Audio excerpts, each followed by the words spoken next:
Ning, you say you always want to come to the beach, right? Yes. We're in LA, we're here, but it's a little breezy today. Look at my hair, Robert. It's all over my face. I kind of like it. I kind of like it, Okay. actually. Yeah. But we have a great view of the Yeah. ocean here. Yeah, absolutely.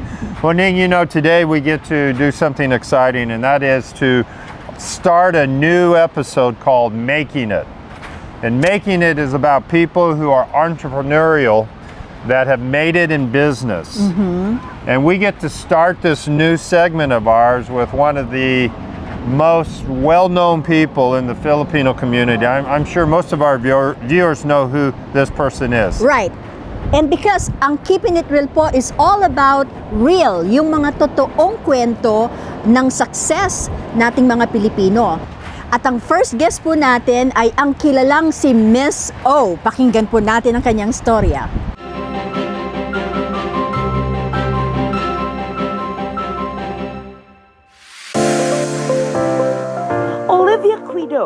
Better known by the moniker Miss O, is a Filipina beauty specialist who hails from Los Angeles. Hers is a classic American dream story that has been told and retold many times, and is a source of pride and inspiration within the Filipino community. So the passion for beauty started when I was a teenager kasi I used to have lots of pimples. Punong-puno ng pimples yung face ko. Wala nang space na na malagyan. So that's when I started to have the passion na how can I fix my own face because I used to have a lot of acne. And then when I came here to America 2002, meron ditong course na tinatawag na cosmetology. So I got excited about that because it's all about beauty. But every time they talk about skincare, I got so excited na pwede bang skincare na lang? I don't want to study about hair anymore. So I switched from cosmetology to skincare. I was able to find a solution for my own skin and sabi ko, okay, might as well do it for other people. So I started thinking about helping other teenagers as well on taking good care of their skin. So yun na, baka pwede ko tong gawin para sa ibang tao. So yun na yung nag-start yung passion ko.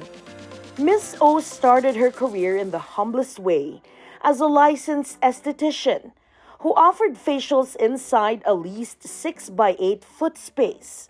I was able to meet Lodi Garcia and Charlie Garcia. Both are lovely couple and they became like a second parents to me. They have a salon. And then sa loob ng salon, may isang kitchen. Alam mo yung maliit lang siya. Doon sila kumakain. Tapos, inask ko sila, pwede ba akong mag-rent ng space? Sabi nila, oh sige, pwede. I said, how much is the rent? And then he said, about $200. I said, oh, okay, is it a week? And then he said, no, $200 a month. So sabi ko, this is very cheap and this will fit my budget because the last money that I had was $1,500. That's the last money that I had. So I was going around like in the supermarket, passing out flyers and putting it in front of the windshield of different cars. So for every 100 flyers that I pass out, isa lang yung only one person will call me. So I was like, yung one client na yun, alika, humiga ka na. Kung ano gusto mo, kung gusto mong masahihin pa kita, i-foot massage pa kita, sayawan pa kita, kasi umuo ka sa akin di ba? I will stay sa salon for about 12 hours in a day, minsan 9, minsan 10, minsan 12, and I will only get one client. And the facial before was $45.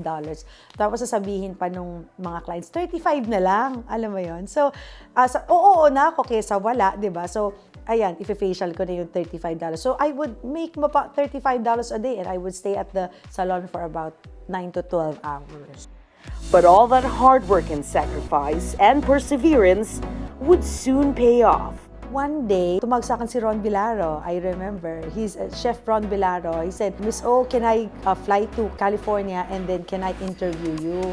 Sabi ko, sige. So yung interview na yun was 30 minutes. Ang tagal ng interview na yun. Kasi TFC at that time, super hot yun Height ng lahat ng mga teleserye, lahat ng mga tao dito nakasubscribe na. And then, it was featured on a Sunday, I remember. Yung phone lines ko, isa lang yung telephone ko Yung phone call ko, 200 missed calls.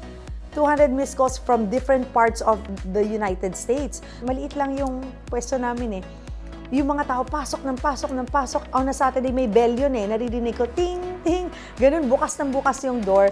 Tapos people are flocking in. Sobrang daming tao dun sa loob. For the next 10 years, Olivia was a fixture on the weekly TFC program Adobo Nation as Miss O became a household name. Sabi ng scriptwriter, si Mouse, na Olivia Kido is hard to register. So we have to think of something na will easily register. So pinangalan niya ako ng Miss O. So sobrang nakilala ko sa pangalan ng Miss O, pati mama at papa ko na pinangalan ako Olivia Kido, tinatawag na ako Miss O. Over the years, Miss O managed to fulfill a lifelong dream to have her very own skincare line. Our clientele, it was growing. So nung nag-grow na yung clients, I was selling a specific brand before, another brand, for 5 years. Sabi ko, I wanna make my own skincare line. Parang yun yung nag-motivate sa akin. Gagawa na lang akong skincare line, but it has to be better than what I was selling. It took years and years of hard work to make the right formula. Before I can make one product, it's going to take me months and months and sometimes years. Kasi yung ingredient, ito, I will bring in from France, I will bring in something from Switzerland, and I will bring in something from US. And if I mix them together, bagay ba? Alam mo yon? I test it on myself and then sometimes, ay, shucks, nakaka-allergy to ang kate, yung ganun. So, hindi pwede. Alam mo pa paano ko malalaman if the product that we put together is very good. If I give it to 10 of my friends and 10 of my friends came back to me and they will ask me for more samples, that's how I know na, pwede to. So, yung mga clients, when they apply it on their skin, babalik agad, they will buy 5 more, 10 more, nag-hoard. So that's when I started selling out fast kasi nauubusan ako ng products. So I tell my clients na nauubos yung products ko kaagad, which is totoo yun, na nauubos agad. The reason why I tell my clients, kasi pag gusto mo yan, make sure may enough ka na supply. Aside from my 40 plus employees we have here at the spa at saka sa warehouse, almost 50 employees, I have 20 more taga-sagot lang sa social media. I think it's very powerful, especially I do Facebook Live every week just to educate my clients. Kasi importante na, alam mo, hindi ka lose connection sa client mo. Alam nila gamitin. Ayoko yung feeling na when they buy something from me and then you never hear from me anymore. Ayoko nang ganon. You buy something from me but I will take care of you. These days, Miss O is the owner and CEO of the most popular Filipino-owned medical spa in Southern California. Her eponymous line of skincare products continues to be an effective alternative to surgery in correcting skin problems, often with dramatic results. And for 3 years now, Olivia Quido has been the official skincare of the Miss Universe. Imagine mo, when Miss Thailand, she held our secret gold product. After pinost lang niya, 4,550 plus comments. How much? Ganun kadami. For example, pagdating sa Colombia, magpo-post. Tapos, ang mga fans, how much? Where do you buy? Pag sinabi lang ng beauty queen nila, you buy this, ang mga fans, ibang klase. So, that's why we have a warehouse from a spa, and then we open another warehouse. That's where we ship products all over the world. Praise God, no? Endorsed by beauty queens and celebrities, awarded by revered institutions, and celebrated by her loyal and burgeoning clientele, with Miss O, you can't help but go with a glow as she shares her secrets to success. Put God first place in whatever you do and everything will be successful. Number 1. Number 2, you have to put tithing. Tithing 10% of your income should go to church. Diba? Kasi sabi ni Lord na, bring all your tithes to the storehouse. That means the church. Test me on this, says the Lord. Yun lang ang sinabi niya na itest eh. I will open the windows of heaven, pour out so many blessings, there's not enough room to receive it. Yung not enough room to receive it, ay teka, gusto ko yan, Lord. Paano ba gagawin ko? Ayan, nag-tithes ako. Number 3, yun na, i-love mo lang yung clients mo. Pag nilove mo yung clients mo, love ka nila pabalik. Ako kasi mahilig ako I'm a people person. Kumbaga parang happy ako pag maraming tao. So, nakikita ng clients yun na masaya ako na ginagawan ko sila ng treatment. So, from there, nakakatuwa naman na na-appreciate nila ako pabalik. So, nagiging loyal sila. Siguro yung one word na describe ko is I'm very grateful. Kasi, kumbaga everyday, kung wala naman ng Lord, kung wala naman answered prayer na ganun, wala din, di ba? So, I always go back and say, Lord, thank you. Yung parang, I am nothing without Him. So, siguro yung mindset na ganun, ayokong maging mayabang in any case. Gusto ko lang laging humble. Gusto ko lang laging ma-please ang Lord. Tapos gusto ko lang laging tumulong sa mga tao may kailangan sa mukha. So, yung pa rin ang passion, hindi pa rin nabago. Ning, we want to thank Miss O. You know, she is a woman of persistence, energy, Oh yeah. and faith. Faith. Yeah, and that Yeah. is very key to her success. Yeah, I've learned a lot from her actually. And Miss O, thank you so much for Definitely. making Filipino proud. Hey, my name is Josel. I'm an actor living in Los Angeles. I've lived in Southern California my whole life.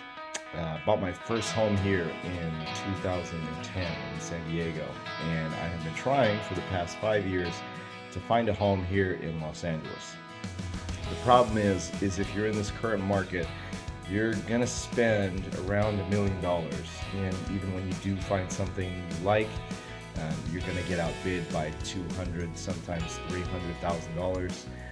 So it's a little tough right now. I don't know if I would ever leave, just because the people here are beautiful, the weather here is beautiful, the opportunities are great.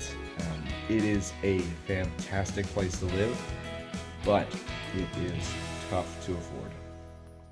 Because I get frustrated po talaga. And this is very hard.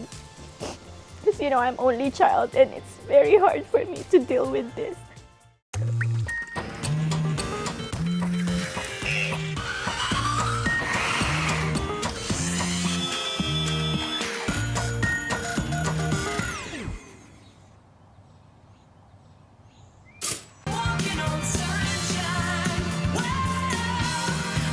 Use the QR code on your screen to ask about no upfront cost solar. Or text the keyword Rob and Ning to 888-807-1119.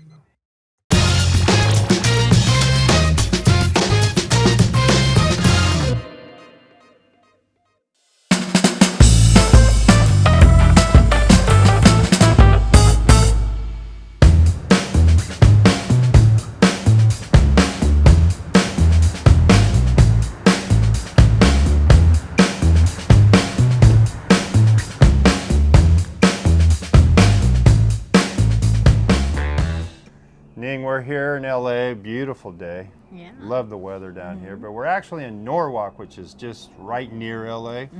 And it's interesting, we're doing a home run, and it's a home run about a topic that we really haven't discussed much on TV, right? And it has to do with probate. Right. Yeah. And there's a reason why we don't talk much about probate because it's a little complicated. Can be. Yes. Panoorin po natin ang istorya ni Joanna at ni Jake. Dating masigla ang bahay ni na Joanna sa piling ng kanyang mga magulang. We always have get-together because my mom has a lot of sisters. So they come here all the time para mag-party. Like, you know, Filipino party. So, lagi itong puno. Well, when I first came here, 2013, it was a heartwarming family. Everything was so perfect that time. I live here with my parents. So when I get married, so we just live here too. Because my dad passed. Yeah, so I have to take care of my mom as well. Mom Flordelis was like, really like, so depressed. She needs someone to be with her. Lumipas pa ang ilang taon, nagkaroon na ng 2 anak ang mag-asawa. Bagamat bumalik ang dating sakit ni Nanay Flordelis, naging masaya pa rin silang buong mag-anak. Hanggang On that day, it was her dialysis day. She was happy. She said goodbye to Johan as like, you know, the usual thing before she goes to dialysis. And then probably after an hour, the dialysis center called and then... They called me lunchtime. They said that they're doing CPR on her. pumanaw si Nanay Flordelis ng araw na yon. At noon na rin nagsimula ang kalbaryo ni Joanna sa kanilang bahay. Nalaman ni Joanna na wala pala ang pangalan niya sa titulo ng bahay. I'm paying the mortgage, I think it's for 3 years, kahit wala yung name ko. So I'm paying for it every month. She's trying to reach out like to attorneys and, you know, people like realtors. I really don't know what to do because my name is not there and the bank is calling me. They want to talk to my mom regarding the mortgage. But I don't know what to do because I did not tell them that my mom passed. Dahil sa walang kasiguraduhan na mananatili sila sa bahay, itinigil ni Joanna ang pagbayad sa mortgage na naging dahilan naman na magpadala ang bangko ng notice of default. I'm scared kasi it's not on my name. So, baka paalisin kami, you know? Like, I don't know what to do. Because there's a lot of other problems regarding this house that I cannot continue po. Like, I don't know. That's why I don't know what to do. Pinag-uusapan namin, we're talking about it. But basically, I don't have any ideas on what to do. I was just like standing by her side and making sure that she's not getting stressed out. So I was basically paralyzed. That's why I cannot do anything. Rob, when I first talked to Joanna, you can feel how heavy it is yung kanyang pinagdadaanan, right? Ang talagang kailangan niya lang is assurance na merong tutulong sa kanya. Yeah, you know, it's interesting, Ning. You know, people, when they don't really know where to go, what to do, pretty soon they get just kind of paralyzed, Yes. right? I mean, it's almost like they need someone to kind of step in and Right. make their plan, right? And in this case, obviously, they needed some legal support. Basically, the reason for that was because, you know, they didn't really have a will, right? And when you don't have a will, things fall into probate, right? And probate can get very, very messy. The first time that I talked to her, talagang sabi ko sa kanya, kakailanganin natin ng lawyer. Talaga. Dahil kasi, wala siya sa loan, wala siya sa title, and therefore, hindi siya recognized ng lender. Even if I will help her, and I explained this to her, na kahit na I will be on the phone with her, hindi rin tayo kakausapin ng lender because they don't know us. We're not the borrower, we're not the owner of the property, considered as that. Kaya talagang kailangan natin ng lawyer. We need to go through that process. Yeah. You know, I also like to say that they're victims of this situation in the sense that they're not the ones that could have put legal together before this all happened, right? The parents are the ones that didn't get the legal prior and do like a trust and do some things that would avoid this sort of messy situation. So kasi sa probate po, kailangan patunayan natin na meron tayong karapatan doon sa property na yon na ibebenta. So sa case ni Joanna at saka ni Jake, we need to prove sa korte na sila yung tagapagmana, kahit na, you know, nawala yung magulang and walang kasulatan na sila yung magmamana. So ganun po yung pinagdaanan nila. But then the good news is, inaccept ng judge yun, nagkaroon ng judgment, and that is, kaya sila nagkaroon ng rights, kaya sila inacknowledge ng lender to be able to, para silang administrator na, okay, you go ahead and sell the property, pay us back, and then you get the rest. Yeah. No, so really, you know, the timing was perfect because they, you know, if they wait too much longer in that state of being paralyzed, Right. it could have been much, much worse and much, much more messy. So sa Filipino culture, Robert, pag sinabing will and trust, merong mga hesitations yung mga tao kasi iniisip nila parang death wish, yung parang, oh, I don't want to talk about, you know, na mamamatay ako and this is what I wanted to do. This could have all been avoided had the parents taken the time to get a trust. And trust is not that expensive. And really all it is just taking care of your business before something happens. But you know, Rob, it's really good kasi now they can move on. They can move on with their lives. You know, I can't imagine having 3 kids going through this process na parang meron siyang mana. It's just that kailangan niyang pagdaanan lahat ito. Kaya in the end, maganda pa din dahil makakapagsimula sila ang pamilya, they will have their own house. Actually, now they're kind of like a little overwhelmed right now because binibenta yung bahay nila. Pero we need to keep reminding them na good things will happen. Just continue to be patient dahil maganda yung haharapin nila. So I'm pretty thankful for Miss Ning, for Mr. Rob, and Attorney Chan for really helping us. Tutunan ko kay Miss Ning na kung merong dapat gawin, kailangang right ahead, asikasuhin na agad. We're looking forward to like having our own house. It's answered prayer kasi I can move on na. And I'm very thankful for them because they're very patient with me. Because I get frustrated po talaga. And this is very hard. But they're very warm and I felt like they're family to me. And I'm thank you, Miss Ning. Thank you very, very much. Joanna and Jake, thank you so much for sharing your story. I know it's been difficult, but I see some good things happening coming your way now that we're at this point. So thank you again for sharing your story.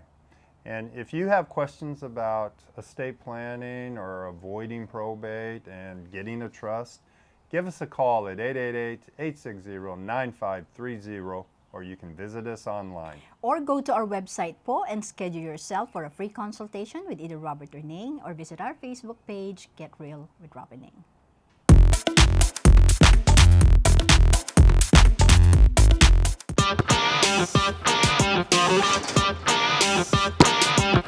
Hi guys, it's Rob here. Today I'm going to teach you how to shoot a three-pointer, and I'm going to give you 3 pointers on how to avoid probate. What is probate? Probate is where your estate is going to be settled at court. And the court has rules on how to dispose of your assets that may not be your true wishes. So to avoid that, get a trust. Spend a little money today, inexpensively, and get a trust to avoid that probate. You need to get a trust. You want to avoid probate. Probate will make you come up short with money because probate is very costly. That means the court is taking your money because you weren't prepared before you passed on. So in order to avoid probate, number 1, don't wait till the last minute. 2, find a good professional estate attorney. It won't cost you that much. And number 3, keep good records. And that way you can avoid probate and you won't come up short. Just like you don't want to come up short on a three-pointer.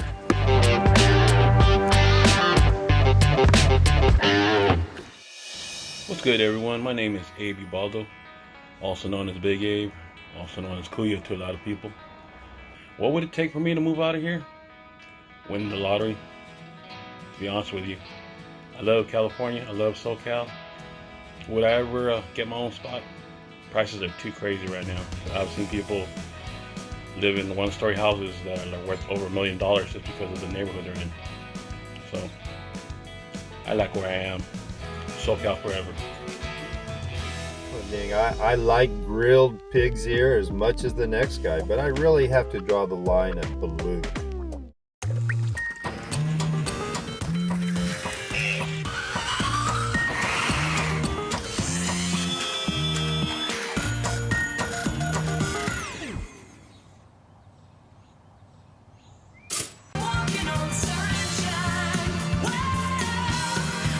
Use the QR code on your screen to ask about no upfront cost solar. Or text the keyword Rob and Ning to 888-807-1119.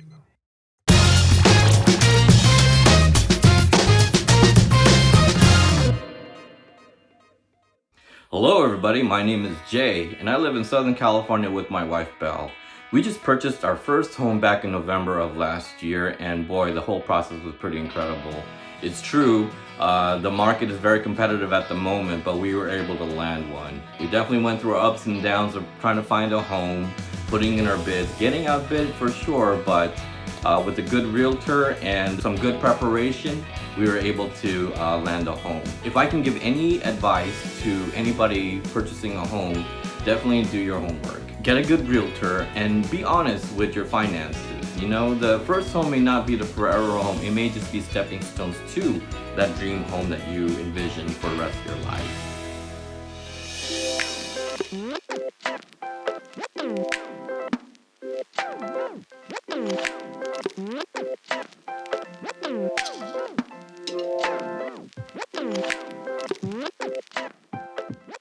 Rob, enjoy naman pala talagang bumisita sa historic Filipino town dito sa LA. Well, it's always interesting to see one's culture in the eyes of those who've been living far from the motherland. There's so many Filipinos here in the Los Angeles area. It's really no surprise that historic Filipino town, or Hi-Fi, as some people call it, came to be. Totoo yan. Early 1900s pa pala umusbong ang community na ito, and for the longest time, it was called Little Manila.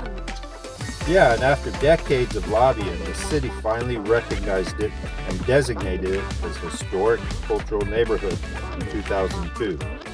Woohoo! Proud moment yun sa ating mga Pinoy. Of course, kabilang ka na doon, Rob. You're more Pinoy than most people I know. Well, I certainly feel Pinoy, and I like being Pinoy. Ning, let's look back at some of the highlights of our trip to historic Filipino town. Sure, para ma-share din natin sa mga viewers ang experience natin sa Hi-Fi.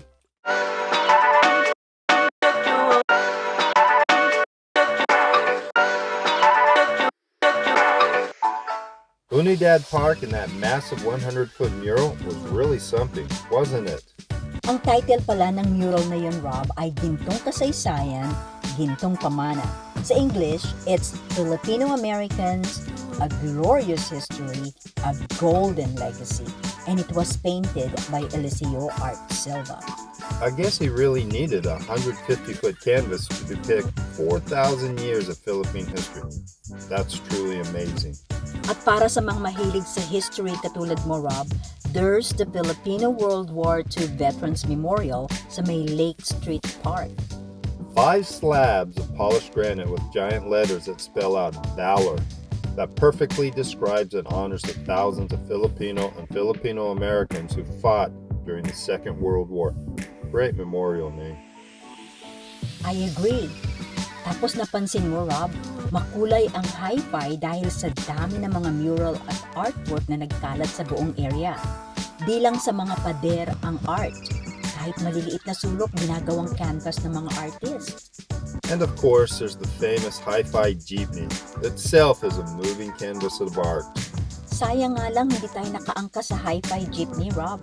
Maybe next time pagbalik natin. This place really is a perfect location for an awesome art gallery for contemporary art, the GABA Gallery. All that walking made me thirsty, Ning.